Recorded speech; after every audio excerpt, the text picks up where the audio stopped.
हाय दोस्तों, आज हम लोग को जानना है रिफ्रैक्शन थ्रू अ प्रिज्म अर्थात प्रिज्म से प्रकाश का अपवर्तन। तो ये प्रिज्म से प्रकाश का अपवर्तन जानने से पहले थोड़ा प्रिज्म को देख लिए हम लोग कि प्रिज्म की जिन दो फलकों से प्रकाश का आना जाना होता है उसको हम लोग कहते हैं अपवर्तक पृष्ठ। इन अपवर्तक पृष्ठों के बीच का जो कोण होता है उसको हम लोग कहते हैं अपवर्तक कोण। अपवर्तक कोण के सामने वाले जो फलक होता है अर्थात जो पृष्ठ होता है उसको हम लोग आधार कहते हैं। इन अपवर्तक पृष्ठों की जो उभयनिष्ठ रेखा होती है उसको हम लोग अपवर्तक कोण कहते हैं। फिर से बता दें कि जिन पृष्ठों से प्रकाश का आवागमन होता है उसको अपवर्तक पृष्ठ कहा जाता है। अपवर्तक पृष्ठों के बीच में जो कोण बनता है उसको हम लोग अपवर्तक कोण कहते हैं। अपवर्तक पृष्ठों के बीच जो उभयनिष्ठ रेखा होती है उसको अपवर्तक कोण कहा जाता है। अपवर्तक कोण के सामने वाली भुजा को आधार कहा जाता है। अब जरा देखते हैं कि आखिर रिफ्रैक्शन प्रिज्म के थ्रू कैसे होता है। तो उसके लिए हमें एक इंसिडेंट रे लेना पड़ेगा अर्थात एक आपतित प्रकाश किरण लेना पड़ेगा और फिर हम लोग डायग्राम बना करके देखते हैं। हमने एक प्रकाश किरण जो है इस प्रकाश किरण को फलक AB पर डाला। मान लिया कि ये प्रकाश किरण PQ है जो इंसिडेंट हुई है। अब यहाँ पे जब हम यहाँ पे ये जो बाहर वाला माध्यम है ये वायु होगा, ये इधर भी वायु होगा और बीच में प्रिज्म है। तो प्रकाश किरण जब वायु अर्थात विरल माध्यम है विरल से सघन में जाएगी तो अभिलंब की ओर मुड़ेगी। तो हम यहाँ पे लंब डाल देते हैं तो ये प्रकाश किरण ऐसे मुड़ जाएगी और इसकी दिशा जो है ऐसे रहनी चाहिए थी लेकिन ऐसे रह ना करके ये प्रकाशीय किरण मुड़ गई। अब यहाँ देखिए ये प्रकाश किरण जब यहाँ गई तो यहाँ सघन से विरल में जा रही है तो यहाँ पर भी हम लंब डालते हैं। जब यहाँ पे लंब डालेंगे तो ये सघन से विरल में जा रही है, इसको पीछे करके दोनों को मिला देते हैं। तो सघन से विरल में जाते समय प्रकाश किरण अभिलंब से दूर हटेगी अर्थात इसको ऐसे चली जाएगी। जब इस निर्गत प्रकाश किरण को जब पीछे की तरफ मिलाएंगे तो ये आपतित प्रकाश किरण के साथ मिलेगी और ये आपतित प्रकाश किरण की दिशा के साथ एक कोण बनाएगी। उसी कोण को हम लोग कहते हैं विचलन कोण अर्थात डेल्टा कहते हैं। इस कोण को हम लोग कहते हैं विचलन कोण अर्थात डेल्टा कहते हैं। हो गया, ये आपतित प्रकाश किरण है, ये निर्गत प्रकाश किरण। आपतित प्रकाश किरण के बीच आपतित प्रकाश किरण और अभिलंब के बीच में बनने वाले कोण को आपतन कोण। ये जो रही ये फर्स्ट पृष्ठ से इसका अपवर्तन हुआ तो अपवर्तित प्रकाश किरण और अभिलंब के बीच में बनने वाले कोण को अपवर्तन कोण। अगर इस प्रकाश किरण को इधर से ना आकर के इधर से अगर आते हुए माना जाए तो इधर से जब आएगी तो ये आपतित प्रकाश किरण होगी और इसी पथ से होकर के आएगी। तो आपतित प्रकाश किरण और अभिलंब के बीच में बनने वाले कोण को आपतन कोण कहते हैं। लेकिन इस समय ये निर्गत किरण है इसलिए इसको हम लोग निर्गत कोण E मान लेते हैं। जब ये आपतित प्रकाश किरण होगी तो यहाँ पे अपवर्तन होगा तो अपवर्तित प्रकाश किरण और अभिलंब के बीच में बनने वाले कोण को अपवर्तन कोण कहते हैं। तो इसको हम लोग R2 मान लेते हैं। इसको हम लोग डेल्टा 1 कर देते हैं, इसको हम लोग डेल्टा 2 कर देते हैं। इतना क्लियर हुआ। अब देखते हैं जरा तो त्रिभुज जो है अब यहाँ पे कुछ नामकरण कर देते हैं। ABC तो हो गया, इसको हम लोग D मान लेते हैं, इसको हम लोग E कर देते हैं। तो त्रिभुज लेते हैं, एक त्रिभुज है यहाँ पे DQE। तो यहाँ ले लिए हम DQ, यहाँ नामकरण दे दिए हम R। DQR में DQR में जो डेल्टा है वह डेल्टा बहिष्कोण है और डेल्टा जो होगा डेल्टा 1 प्लस डेल्टा 2 के योगफल के बराबर होगा। Delta equal to delta 1 plus delta 2। अब देखिए यहाँ पे ये एंगल और ये पूरा एंगल अर्थात I जो है एंगल DQE के इक्वल होगा और E जो है एंगल DRE के इक्वल होगा क्योंकि ये दोनों शीर्षाभिमुख कोण है। E equal to delta 2 plus R2 होगा, I equal to delta 1 plus R1 होगा क्योंकि ये दोनों जो है एक दूसरे के शीर्षाभिमुख है तो शीर्षाभिमुख कोण बराबर होता है। तो हमको यहाँ डेल्टा 1 लिखना है तो डेल्टा 1 के लिए हम लोग क्या करेंगे R1 को I से घटा देंगे और डेल्टा 2 के लिए क्या करेंगे कि R2 को E से घटा देंगे। तो यहाँ लिखते हैं हम delta 1 equal to I minus R1 plus delta 2 equal to E minus R2। इसीलिए डेल्टा बराबर I plus E minus common लेंगे तो R1 प्लस R2। ये हमें एक फॉर्मूला प्राप्त हुआ। इतना क्लियर हुआ। अब एक चीज और देखिए, यहां पे एक चतुर्भुज है, चतुर्भुज ए क्यू ई आर, चतुर्भुज ए क्यू ई आर। तो ए क्यू ई आर में ये जो कोण है, ये कोण और ये कोण, ये दोनों समकोण है, 90 का है। तो हम लिख सकते हैं यहां पे चतुर्भुज ए क्यू ई आर में कोण ए क्यू ई बराबर कोण ए आर ई बराबर 90 डिग्री। ये भी 90 का है, ये भी 90 का है, तो 90 प्लस 90 180। जब ये दोनों कोण का जोगफल 180 हो गया तो इसका और इसका जोगफल भी 180 होगा, क्योंकि चतुर्भुज के चारों कोणों का जोगफल 360 डिग्री होता है। तो हम यहां लिख सकते हैं, इसीलिए कोण ए प्लस कोण ई बराबर 180। अब 180 जो है त्रिभुज के तीनों कोणों का जोगफल भी होता है, तो हम इस 180 के बदले में त्रिभुज क्यू ई आर इनके कोणों का जोगफल लिख सकते हैं। तो यहां लिख देते हैं ए प्लस ई बराबर R1 प्लस R2 और प्लस में ई। कैसे? तो हम यहां लिख देते हैं त्रिभुज क्यू ई आर से,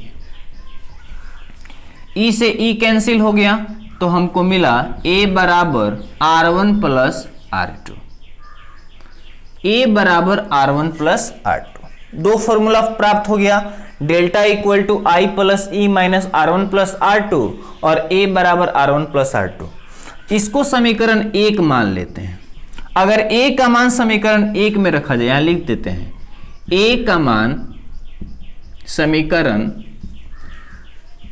1 में रखने पर, जब समीकरण 1 में रखा जाएगा तो डेल्टा बराबर आई प्लस ई माइनस ए, ये हमारा सेकेंड फॉर्मूला होगा। अब जो यहां पे विचलन है, तो विचलन कोण निकला, विचलन कोण बराबर आपतन कोण प्लस निर्गत कोण और माइनस अपवर्तक कोण, ये हो गया। इसका मतलब हुआ कि अपवर्तक कोण का मान जितना बड़ा होगा विचलन कोण का मान छोटा होगा, और इसका मान छोटा होगा तो विचलन कोण का मान बड़ा होगा। ये तो क्लियर हो गया। अब आगे देखते हैं, इसमें जो विचलन है, प्रिज्म से विचलन कोण के लिए एक ग्राफ प्रदर्शित है, उस ग्राफ को जरा देखते हैं। तो वो जो ग्राफ है यहां पे हम आपको शो करते हैं उस ग्राफ को। तो विचलन कोण के लिए ये ग्राफ है, तो इस ग्राफ में ये जो है आपका डेल्टा है, अर्थात ये है आपका विचलन कोण है, और ये जो है आई है, आई अर्थात आपतन कोण है, आपतन कोण है। और ये जो ग्राफ है यह आपके विचलन कोण को प्रदर्शित कर रहा है। तो इस ग्राफ का जो सबसे लोएस्ट पॉइंट है, तो लोएस्ट पॉइंट ये है, तो ये जो है इसको मिलाते हैं, तो देख रहे हैं कि जो विचलन कोण का ग्राफ है उस ग्राफ का सबसे न्यूनतम बिंदु आपतन कोण वाले अक्ष पे केवल एक जगह टच कर रहा है। इसका मतलब हुआ कि न्यूनतम विचलन, जो विचलन है न्यूनतम विचलन, मिनिमम डेविएशन जो है, मिनिमम डेविएशन आपतन कोण के केवल एक मान के लिए संभव है। फिर से समझिए कि यहां जो ग्राफ का लोवेस्ट पॉइंट है वह लोवेस्ट पॉइंट आई वाले एक्स पर एक जगह ही पड़ रहा है, एक ही जगह पे मिल रहा है। इसका मतलब हुआ कि केवल इसी मान के लिए विचलन जो होगा वह न्यूनतम होगा। अगर इसको छोड़ के किसी अन्य बिंदु की बात की जाए, तो किसी अन्य बिंदु की बात की जाएगी तो उसके लिए दो बिंदु प्राप्त होगा।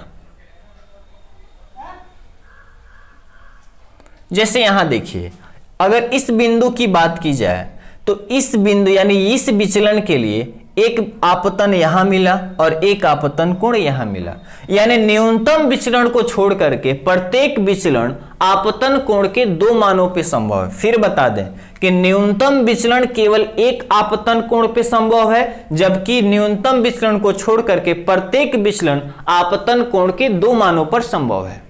आगे देखते हैं इसमें हम लोग थोड़ा, ये क्लियर हो गया। अब इस ग्राफ में ही देखिए, इस ग्राफ में ये जो दूरी है इसको हम लोग x1 कर देते हैं और इसको हम लोग x2 कर देते हैं। तो ग्राफ से क्लियर है कि जो x2 दूरी है वह x1 से बड़ी है। इस ग्राफ से क्लियर है कि जो x2 दूरी है वह x1 से बड़ी है। अब इससे हमें मिला क्या, इससे हमें प्राप्त हुआ, इस ग्राफ में हमें प्राप्त हुआ कि प्रत्येक विचलन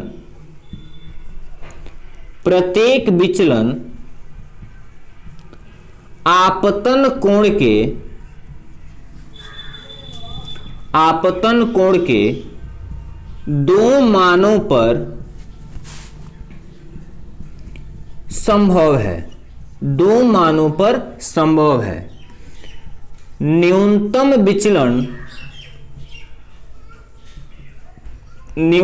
विचलन को छोड़कर। अब यहां क्लियर कर दिए कि जो प्रत्येक विचलन होगा वह आपतन कोण के दो मान पे संभव होगा, लेकिन न्यूनतम विचलन दो मानों पे संभव नहीं होगा। न्यूनतम विचलन केवल आपतन कोण के एक मान पर संभव होगा। ये मेरे ख्याल से आप लोग क्लियर हो गए। तो न्यूनतम विचलन की स्थिति में जब हम लोग यहां पे विचलन न्यूनतम लेंगे तो न्यूनतम विचलन की स्थिति में कुछ होगा, उसको देख लेते हैं हम लोग। चलिए इसको वाइप आउट कर देते हैं, इधर से इसको हटा दें। तो यहां पे देखिए न्यूनतम विचलन की स्थिति में, न्यूनतम विचलन की स्थिति में जो I होगा वह E के इक्वल होगा, I बराबर E। जब I बराबर E हो जाएगा तो R1 बराबर R2 मिल जाएगा। अब देखिए यहां पे I बराबर E और R1 बराबर R2। I बराबर E यहां रखते हैं अर्थात समीकरण 2 में रखते हैं, और R1 बराबर R2 जो हमको समीकरण मिला था A बराबर R1 प्लस R2 उसमें रखते हैं। जब R1 बराबर R2 होगा तो A बराबर हमको मिलेगा 2R1, तब R1 बराबर हो जाएगा A बटा 2। जब I बराबर E मिलेगा तो डेल्टा बराबर होगा I plus I minus A, यानी माइनस A इधर जाएगा तो 2I बराबर डेल्टा प्लस A। अब I बराबर हमको मिलेगा डेल्टा प्लस A बाई 2। तो यहां देखिए विचलन क्या है, न्यूनतम है। तो न्यूनतम विचलन के लिए डेल्टा की जगह पे हम लोग डेल्टा M ले लेते हैं। ये हमको मिला, R का R1 मिल गया हमको और I का मान मिल गया। अब अपवर्तन के नियम से, तो अपवर्तन का नियम जो है वह स्नेल का नियम है। स्नेल का नियम कहता है कि sine I by sine R equal to K। तो हम लोग यहां लेते हैं, चूंकि म्यू बराबर, या म्यू को छोड़ देते हैं, या n लेते हैं, n बराबर sine I by sine R। अब यहां साइन का साइन I देखिए, I जो है I का माना है delta M plus A by 2। Sine का साइन, यहां R देखिए तो R R1 है, इसका मान कितना है A बाई 2। इसको वाइप आउट कर देते हैं।